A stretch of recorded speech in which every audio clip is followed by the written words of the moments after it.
President Trump said he is directing his administration to reopen Alcatraz prison to hold America's most violent criminals. The former prison was known for holding some of the most notorious felons in the country, like Al Capone.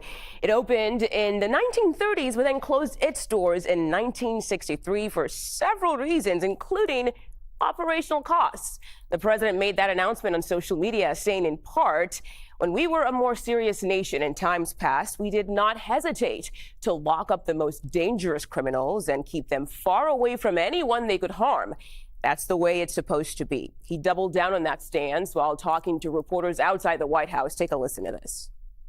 Here's an idea I've had, and I guess because the judges, so many of these radicalized judges, they want to have trials for every single, think of it, every single person that's in our country illegally, they came in illegally.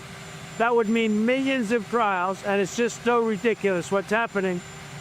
And it's long been a symbol, Alcatraz, of whatever it is. I mean, it's a bad symbol, but it's a symbol of law and order. And, it's got quite a history, frankly. So I think we're going to do that, and we're looking at it right now. Okay, let's bring in CBS News Bay Area's Veronica Macias. She's live near Alcatraz Island for much more on this. Veronica, good to see you today. What else do we know about the president's plan here?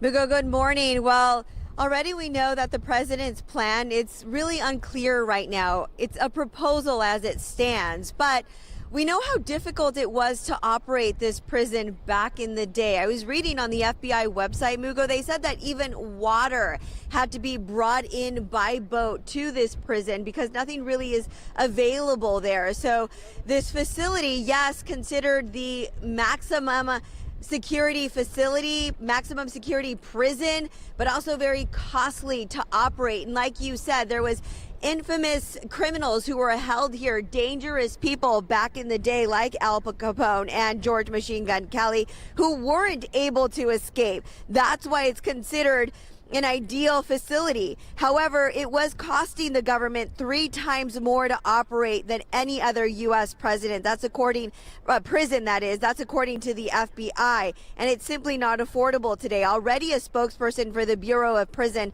said that the agency would comply with all of the presidential orders. That's according to the Washington Post. Still, people have called this a bizarre idea and simply not practical.